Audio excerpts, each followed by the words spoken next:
Hello, everybody. Welcome. This is the Links with Friends mini edition that you can share with your actual friends.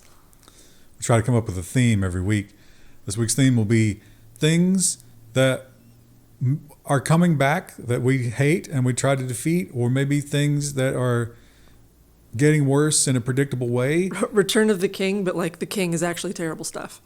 Yeah. And so we will talk about things that were better or maybe getting better, but now aren't. And the first one, remember when we entered into a revolution where we just paid for our TV and we didn't have to watch advertising constantly? Yes, I remember that. It's a distant memory, but I do remember it. It's officially dead.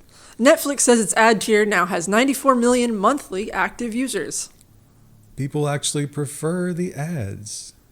And now they're going to be AI-generated ads, so it's like even worse. Yeah, AI-generated midstream and pause menu ads. They've actually taken the old model and made it worse somehow. And they put more in it. I mean, I guess we couldn't pause in those days, but still, it feels worse. But that's maybe the simplest and least horrible of all the things, because more and more, when we think that we're going to get rid of some of the bad things, at the last minute, we just don't. White House scraps plan to block data brokers from selling Americans' sensitive data. Yeah, that means that when ICE is buying your data, or the DEA or the FBI or whoever, your local, cops, can't get a warrant, hey, it's for sale. And they were going to say maybe we shouldn't do that. But now they're not saying that anymore, because it was going to be better, but now it's not. And that is also true when it comes to how companies treat us online. FTC hits pause on click-to-cancel rule.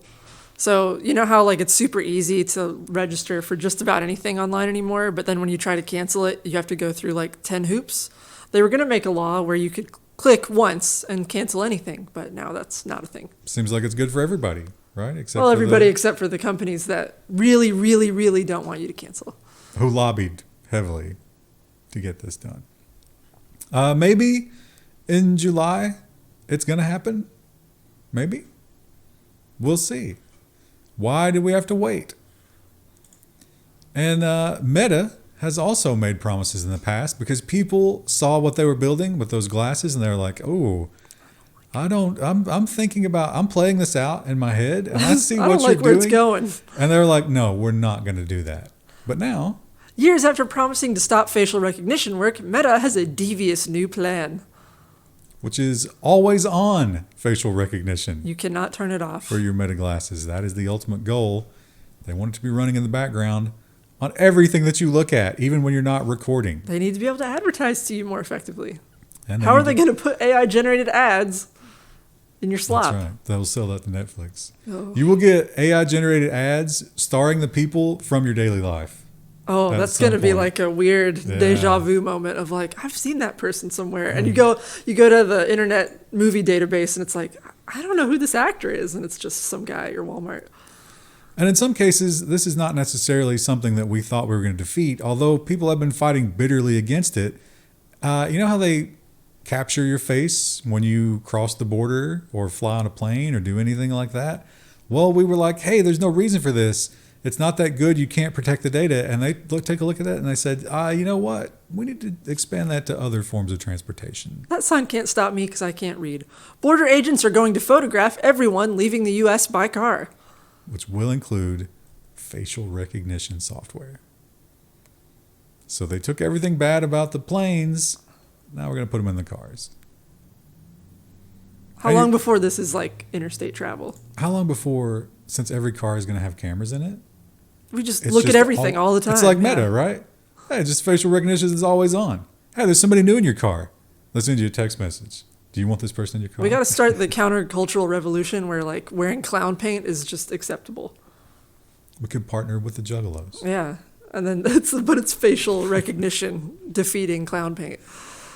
And finally, and the worst one, and unfortunately, this is the tactic of just keep doing it over and over until you wear everyone down.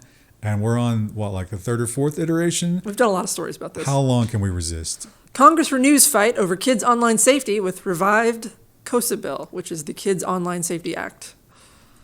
Everybody celebrated when it was defeated the first time, but it's just going to keep coming back. And if you're new here or someone sent this to you and you're like, well, why would I be against kids being safe online? The issue is that to keep kids safe online, everyone has to have an ID to participate online, which And- they then keep in a database that then they lose everything to. And everyone Constantly. has to be surveilled Right. to make sure that they're not a kid looking at something they shouldn't. So it's not really about kids.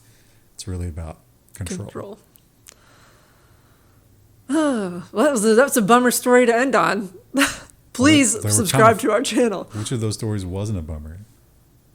Which one wasn't? I'm saying, were any of those yeah. not a bummer? That's what I meant, yeah. That's what you come here for, right? To be bummed. Hard reality. Subscribe.